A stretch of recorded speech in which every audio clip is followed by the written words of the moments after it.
and now I invite our speakers, wherein our discussants, to join me here on the podium, and we're going to open up for questions.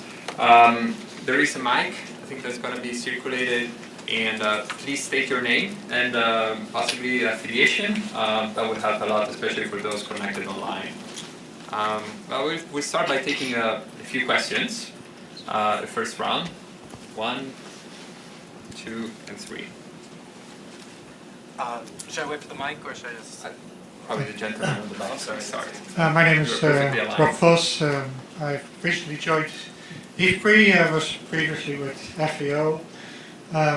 For FAO coordinating the report that was mentioned at the beginning on the state of food security and nutrition in the world, which and I recommend everybody reads that, but which emphasizes the projected or the estimated increase in the number of hungry people in the world, pretty much associated with situations of conflict and the impacts of climate change. Now, related to some of the points the discussants emphasized on linking between humanitarian and development assistance, that's also a point that report makes. It's not just that conflict impacts on food security, but also food insecurity can be a cause or a trigger that, along with other factors, can cause conflict. So if the emphasis is on food assistance without being capable of addressing more structural problems of food insecurity, then we may be creating a vicious circle that we never come out. And so I mentioned of the need to change that. So my question is, why isn't the practice sufficiently changing? If you look at the international community, which still makes this, I think, not very good distinction between humanitarian assistance and development support. As we continue to do that, it will continue to be difficult to align these two properly. And if you look at the resource amounts, humanitarian assistance in the food arena is multifold the development support for long-term development project in agriculture and food. So probably we need to change that to get to proper alignment. Otherwise, we just, if most of the money goes into the food assistance part, it will be very difficult to make the transition now. When do we start talking longer-term assistance? Thank you very much. I should have said also that that report, the State of Food Insecurity and Nutrition, there will be a lunch event here at IFPRI on October 5, for those who are interested. Yeah, I'm Francis Smart with Michigan State, and I just have a question about the report where it was talking about the difference between the cost of food aid in Syria versus in Lebanon and Turkey. I mean, those are pretty amazing disparities. If someone could talk to that, I'd be very interested in hearing about that. And then as with the cash transfers, I'm also curious as to what does that look like? I know there was mention of like electronic methods, and I just appreciate that. Thank you. Thank you very much. We have a question over there. Thank you. Thank you very much for the presentation. It's always great to see a big report coming out with a good discussion. And I look forward to reading the details. I have two small questions though. One was my surprise at the very high per capita cost of Lebanon and Turkey, or recipients in Lebanon and Turkey, which I would have thought compared to Somalia or South Sudan, where the recipients were much more accessible, would be much more accessible in Lebanon and Turkey.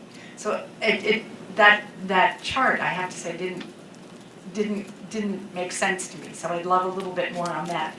The second sort of question has to do with your use of stable and unstable, and it refers to, I guess, Suresh Babu's and Lex Kassenberg's point about resilience. Because stable and unstable doesn't really take into account that concept of resilience, which you also emphasized. You can be stable, but in the this year, next year, the next year, but then not very resilient, right? And so I just wondered if, in fact, you'd perhaps discuss a little bit more your criteria for stability and instability. Okay, this is a very rich set of questions to start with. Maybe we can have a quick round of responses. So basically, perhaps starting with Barry, a bit more detail on the cost, explaining the cost differentials in general, and for Turkey and Lebanon in particular, and looking at some, if we have a bit more details also on the way cash is delivered, and perhaps for the whole panel, a bit of a reflection on humanitarian assistance used for as a relief interventions versus looking at the more structural drivers of food insecurity. Thanks. Mike. Okay. Thanks for the questions. Didn't realize you were here, Rob. Last time I saw you, you were in Rome. Yeah, I very much agree the interlinkage between food insecurity and conflict. Which way it goes is probably in both directions, but we know there's a link of some sort. And that there's a need to understand that link better and to try and respond within food systems in the appropriate way. I don't think anybody has the answers just yet, but we do understand that link is there. And also very much appreciate the point about the need to have funding that addresses these two contexts, humanitarian and development. Maybe Danielle might be better placed to address some of the challenges facing donors as they try to do that. Francis's point about Syria versus other countries. I guess this is related a little bit to catch your name. I forgot. Emmy Simmons from Emmy, CSIS. yes. There are a few things. First, there's the access. In some cases, just pure access. It just takes a lot longer. In Syria, you have to do airdrops. You have to arrange convoys. All of these things that are costly. But also, and this relates to Emmy's point, actually the food basket is different in these different countries. So you find that what you're able to provide to families or recipients in Lebanon has to be different from what you provide in South Sudan because of what they're used to eating, and I guess what the nature of the crisis is.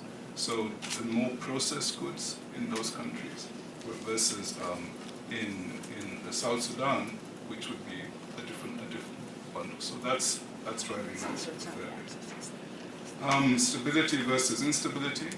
We use this informed risk index, which has been developed by WFP and other UN agencies to capture instability in a number of dimensions. Political instability, economic exposure.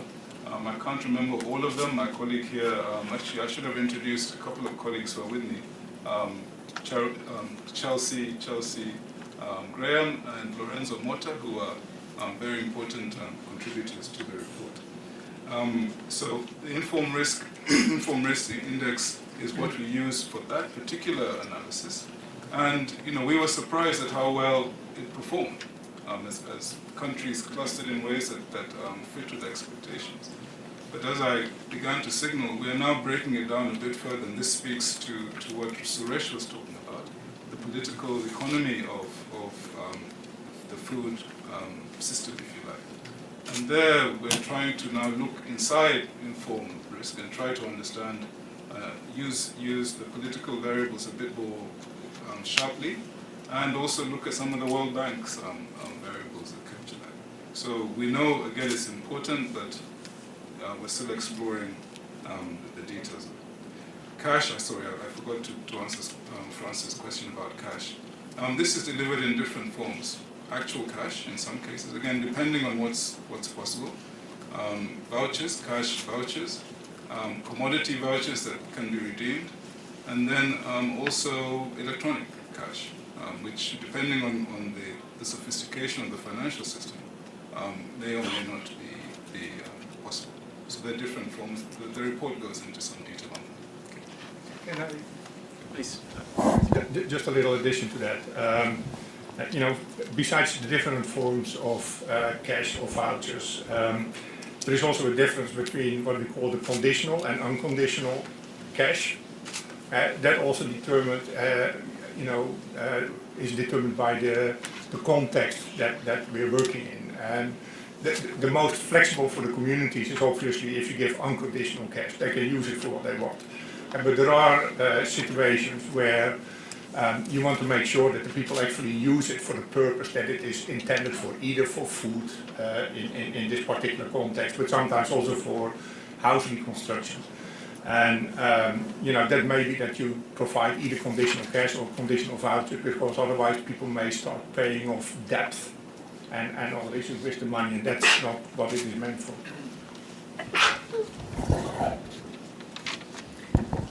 And just one more point on Emmy's question too. I think I was out in Jordan last year and looking at the voucher programs, and I think one of the things also to keep in mind is where we save maybe on the delivery costs because we're using a cash-based or voucher-based program and you don't have the accessibility issues. You are working in this urban, upper middle income country where the refugee is a very different refugee situation than you will see across most of Africa. And so the response is very different. And as Larry said, in terms of the food basket, that is definitely a big part of it, but it's also very much the context and the environment that you're working in, and kind of being able, in-kind distribution in an Oman is not going to work. And so I think we pay the premium in a sense because you're trying to give the choice, the dignity, and also just responding to that particular kind of upper middle income country type context, which is not where you normally see food assistance programs, as I think we all knew them to be 5-10 years ago. Just on the point on kind of resilience, I actually do think this is an area, if you look at the World Humanitarian Summit and you look at the way a lot of programming and discussions are going, I think it is an area that donors are responding to. And I think that food assistance partners are pushing us to respond to, is kind of bridging this divide and kind of what we can call this humanitarian development nexus. It's challenging because we have finite resources in terms of what we have for humanitarian response. And you have a world that is in many ways on fire right now. You have more L3 emergencies and L2 emergencies and so on. And so when we are looking at our budgets for the year and how do we prioritize, and I'm sure this is what all of our implementing partners are going through as well, you have to prioritize the life-saving sometimes over where you're going to get that long-term gain, right? We're humanitarians and we have to go in and we have to respond where there's the most need at that moment. And you know that you're making that trade-off sometimes for the longer-term gain, but you have to do it because that's the crisis that you're facing. And I think every time we feel like we're getting to a place where we could focus more on the development and the resilience, you get pulled away by the next great emergency, and there just seems to be one after the other, as Lex was saying before. But I do think, Food for Peace, we are the only office within the U.S. government, I think, that actually does development and emergency programming. And I see a lot of our partners in the audience here today, and we are able to kind of look at things holistically. We're able to try to build development, resilience programs that can surge and respond to emergency crises when they happen, protect those resources, protect those assets that we're trying to build, and have that flexibility to move across that spectrum so that even in a crisis, you're not losing some of the gains that you're making. And I think our partners are really leading the way in trying to build emergency programs that also have a resilience component to them. And so you're not just providing food assistance, but you're looking at, can we build a livelihood component into this? Can we build an asset creation component into this? And really looking at how do we bridge that divide even in those emergency settings. And so it's a challenge, and it's going to be a challenge until we kind of see things simmer down on, I think, the emergency side in terms of how do we prioritize resources. But I do think we're trying as best as we can to figure out how to be responsive to both ends of need. Thank you very much. Let's open another round of questions. One there. Good afternoon. Thank you so much. My name is Mutone-Smith. I'm a student at the University of Maryland, and my question is really on the resilience angle, especially on the African continent. What's happening on the conversation about genetically modified foods, which could, respond to the whole good year, bad year dynamic that is facing some of these countries? Thank you. Thank you, Rachel Pandya-Loach. IFPRI, I have two questions for any of the panelists. One is, last few years we've seen nutrition gain more and more attention. And I wonder, Vera and others, how do you see this falling into this interplay that you were talking about earlier? How do you see this nutrition paradigm changing the way in which food assistance is being configured, is being given, and so forth? Second question picks up on something Danielle said a few moments ago, which is about urban. Are we seeing, when I think of food assistance, I may be totally wrong, but when there's a tendency to think about it in terms of rural context. Very rapid urbanization going on, with these shocks coming along, they're not just rural shocks, urban shocks. How do you see also again food assistance shifting to respond to urban crises? Great questions. Please. Debbie Sadie, World Food Program USA. Thank you to IFPRI for hosting this event. It's a question for Wary. On one of your slides, you mentioned the Goodyear problem, but it would be interesting to hear a little bit more about that. And the colleague who asked the first question in this session made a reference to it. Maybe time for a fourth, if there is one. My name is Charles Odeyale Foundation. I have two questions, one for Wary, the other for Danielle. With respect to data collection, when you ask a country to give you their data and they don't respond, obviously you won't be able to add that for your analysis. Do you normally go to the country or do you go to the universities? That was the first question. The other question is for Danielle.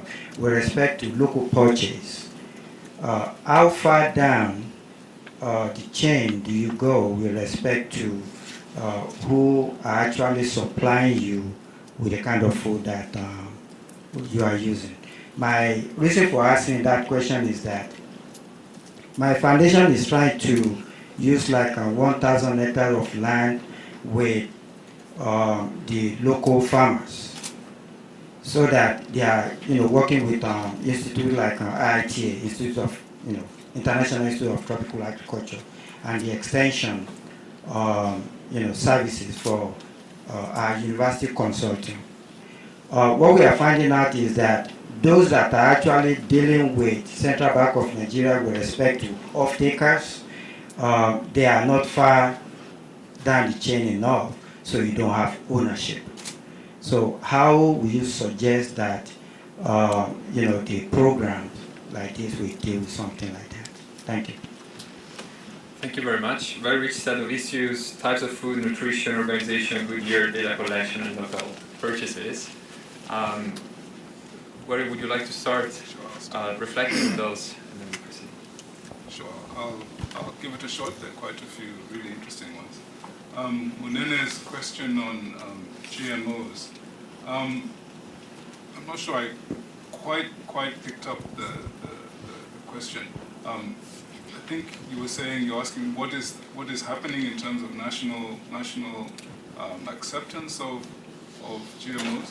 Yes, and to respond to climate change issues that are impacting. Yeah, I think this is an issue which I think people at IFPRI would probably be able to speak more confidently on. But we do see that there's still a lot of reluctance based on perceptions of risk associated with these GM products. Nevertheless, there seems to be a growing debate about it, a more open debate, and we'll see where that ends up. Our view as WFP, and I think many other agencies, is that national choices are the ones that we must take on board. If a country accepts GM food, then we would bring it in, or we would, and there's a food assistance operation, then we would respond to that. But in most cases, as you know, in Africa anyway, this is not the case. So we must work within the rules that are set. But I think maybe others would be able to comment on the broader dynamic in terms of the political issues on GM food. Rachel, nutrition, it's already actually changed food assistance fundamentally.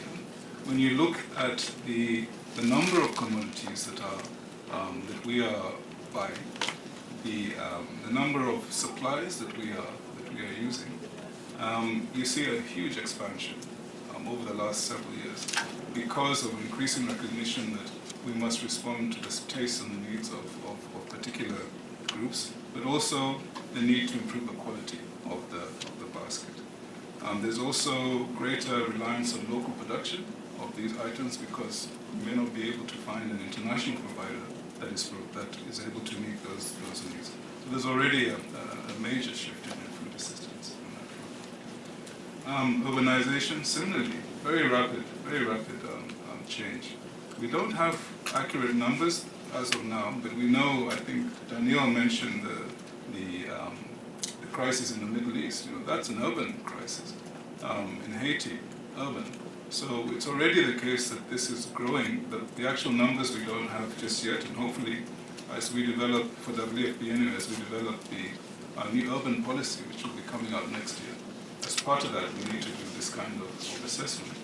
But we know that it changes so many things, the way you assess need, the way you find beneficiaries, the way you track what they're doing, because as you know, most people in urban areas have a much wider range of livelihood options than in rural areas.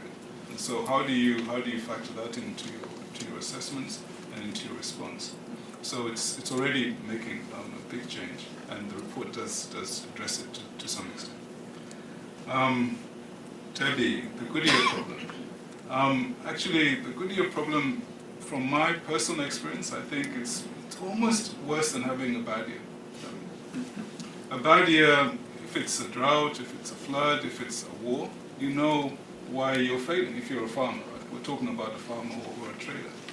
But a good year, if by some miracle you produce a surplus, and you're unable to, for a range of reasons, you're unable to dispose of it, actually you're worse off because all of your investment has gone up, and your incentives to adopt improvements for the future are actually undermined in a huge way.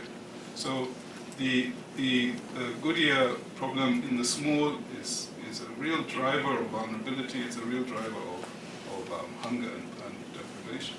But actually, it's also a big problem in the large, because when you find in a Goodyear, and we see this in southern Africa now, this avalanche of produce coming on market and actually having big problems of absorption. And you know what happens to prices, you know what happens to waste and spoilage in that Goodyear.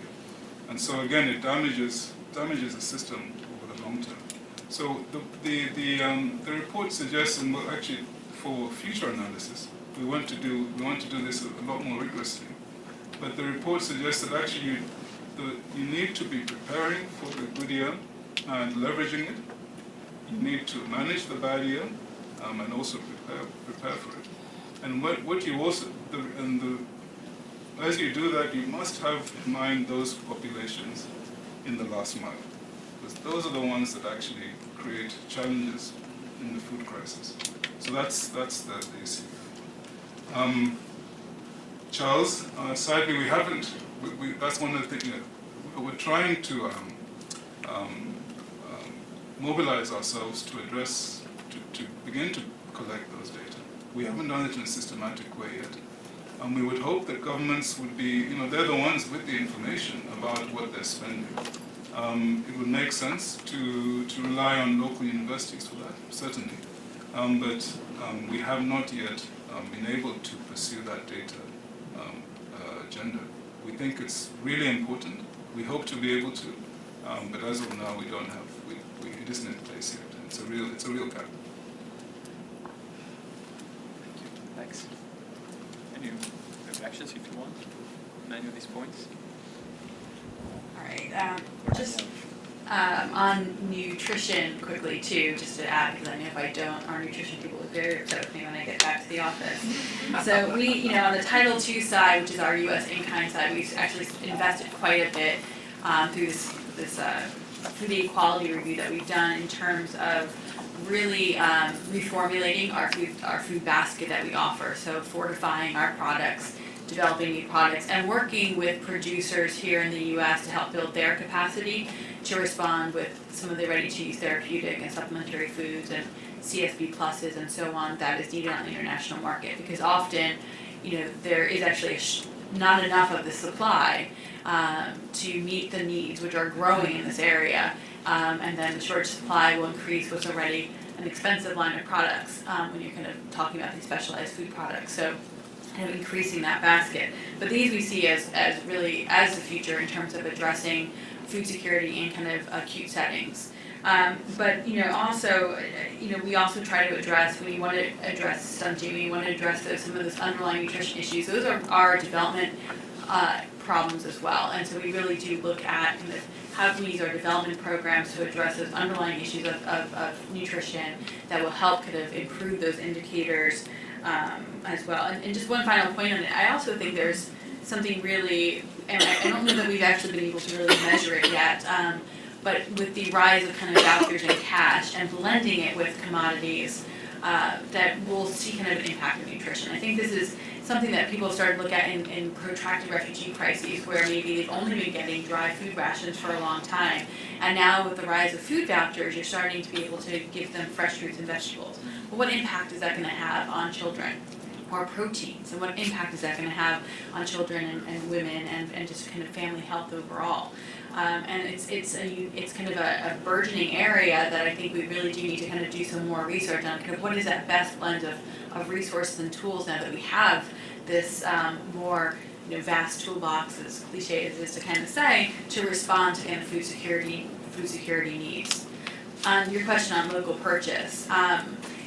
So it's a tricky thing because there's an inherent tension with wanting to do local and regional purchase, of having those developmental impacts that are almost kind of the indirect result, the indirect impacts of kind of local and regional procurement, along with meeting the food security needs that you're facing. And so often, we look at sometimes the scale and scope of what we're working with, where we need hundreds of thousands of metric tons of something, and it's hard to kind of work directly with the smallholder farmers when you need that size scale. And so that has been a challenge, but I think there's been places where if we know that there's going to be a heavy in-kind component, working with partners like WFP, we've been able to kind of create a program that is responsive to the local farmers and the local markets there. Uganda is a great case of that, where a lot of what we actually provide in kind to the Ugandan refugee programs actually comes from Uganda itself. So that's, it's making those connections and kind of building that kind of responsive market, kind of that feedback loop there that kind of helps. You're bringing in refugees, it does have an impact on the economy to be supporting all those refugees, but at the same time, if we can bring resources in to help support the farmers, we're having that indirect benefit back in the economy as well. But I also think there's other programs, and again, on our developmental side, and we're lucky to have that, we can focus on how do we build the capacity of farmers and get them into a position where they can take advantage and kind of be better connected into the supply chains that WFP and others are utilizing. We have Feed the Future at USAID that is really focused on building that Purchase for Progress at WFP and so on, that really is looking at how do we connect local farmers to the broader system, so that they're not, in a sense, the system's not developing, they're left behind, but really kind of creating that synergy and bringing it all together. Just a very quick addition. I think it is a mistake to exclusively put nutrition under humanitarian. It's exacerbated by a humanitarian situation, obviously, but it starts already in a development context, where a lot of the communities whom we are working with are not aware of the nutritional values. So there is information advocacy campaigns are a very big part of the development program. And I think that's also where, we're talking about that, bridging the divide between humanitarian and development. It's a very big part of that. Thank you very much. I'm in a tough situation. There are 6 minutes to go. I'm not sure whether I should wrap up or take another question, but if there is one burning question, there appears to be one over there, maybe we take 2 and then we start wrapping up 2. Hi, my name is Laura Adams. I'm in the Office of Food for Peace. And I'm curious, I think we've talked a lot about conflict today, but we haven't talked about family planning and population growth and sort of youth bulge. And as we see numbers increasing in terms of more people with sort of worse off nutrition. I think it's a huge elephant in the room. I mean, these looking at this data sort of assumes that underlying conditions are constant, and population growth is a tremendous elephant in the room. So just throwing that out there. I don't know if there's necessarily a response to it. Thank you. Yeah, my name is Charles Quello. Just applying an ethical lens to the issues of purchase and creating a signage between local farmers and the NGO communities and then other agricultural sector players. I just wanted to ask, are there frameworks put in place in order to check and moderate and in a way regulate the issues of pricing of commodities? Because oftentimes you realize that there's always a gap in the sense that the local farmer is either exploited and the major dealer who is the intermediary tends to gain more to the detriment of the local farmer.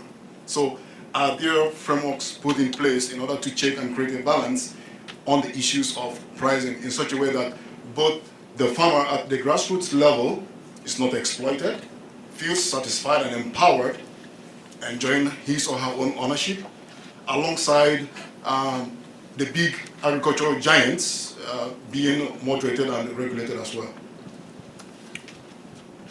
Thank you. Is it a quick question? Very quick? Okay, last one. Then we need to close. Hi, my name is Agnes O'Hanlon, and I'm on the program team at Food for Peace. And my question is regarding the third recommendation to fill the vast data gaps.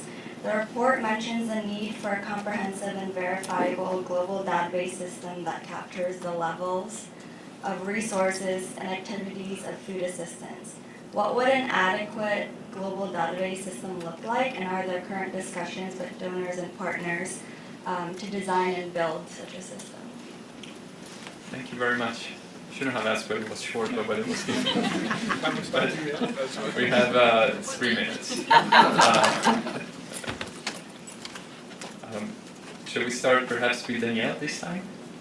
Since there are many questions from Pete. I did not plant them because those are hard questions I would not have asked myself. So,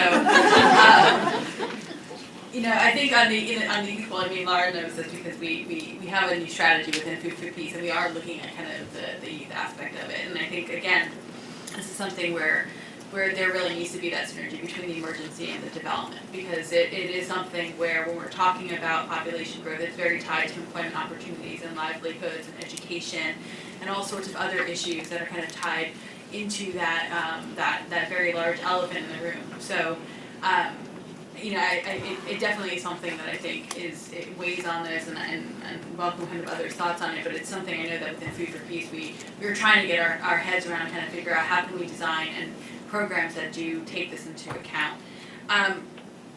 Quickly on kind of on the frameworks. So that's a tough question because we buy a lot of what we use through our partners, and they're buying it on the markets, and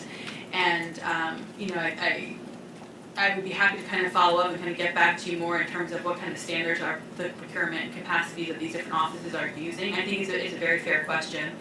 And again, I do kind of call it, I think one of the strengths that we do have as international organizations is that we have people on the ground.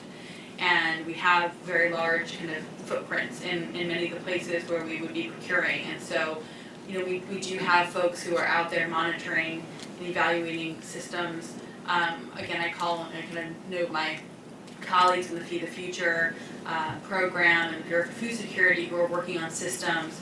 And I know that this is something that they look at very closely is kind of the conditions and the systems that exist. So I'm not trying to punt the question, but I would like to get more information before I would answer it. And just on kind of the data from Agnes, this is a trick because even when you look at kind of the World Bank data collections on on state of the world, and so there's always data gaps, and so it's always very hard to kind of figure out if a country doesn't do a census, if they're not collecting data themselves. It kind of goes back to your question earlier, where we're going for that data. Closed countries that don't want to share their data and so on, it does become very complicated.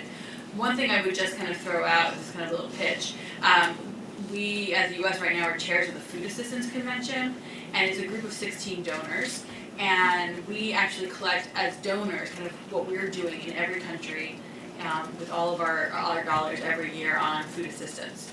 And so at least it provides some transparency on where the money is going from a donor perspective, kind of to countries, to activities. But I think that the broader question of kind of a data set that would kind of be gathering all of this is a very difficult one. And again, I think it's hard to get consensus around one system that everyone's going to feed into. I think it's always a challenge. Thank you. 30 seconds. Next. Yeah, and I'll keep it short, and then Werk can have the last word. I briefly wanted to respond to, I think, Lara's question about family planning. And obviously, population growth is a big issue. But if we look at humanitarian responses specifically, the big challenge that we are dealing with as organizations is the gender-based violence, because a crisis triggers gender-based violence, and how to deal with that. So, at least on the care side, and many peer organizations as well, look into how best to protect women, setting up the camps, different facilities, separated facilities for men and women. But we also have emergency sexual and reproductive health and rights programs that we put in place, and a lot of it is awareness, but also providing women with the necessary tools, supportive facilities that can at least minimize the impact of sexual violence and gender-based violence. 25 seconds.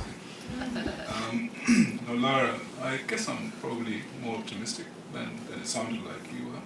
And I think it's because we've seen situations where you can actually, in contexts where population is growing, through technical input, community engagement, and financing, actually you can change that dynamic. So I hear you, but I think probably a bit more optimistic than you. Charles, on local purchase, yes, WFP, we use commercial principles. It's a rule, if you like. So import parity pricing, but with accommodations. So we have an initiative which Danielle talked about, Purchase for Progress. We're focusing on these marginalized farmers, but making accommodations in terms of procurement rules, but also developing new contracting modalities. You can draw them into the market. Not easy because of the issues you raised, but it's possible. Data, the framework which put up front, that I described, that I put up front there, I think that would be the framework for it. We have not yet begun to design it, what it actually would look like, and we're looking for support for that. So if it turns out that there is interest in having that discussion, we will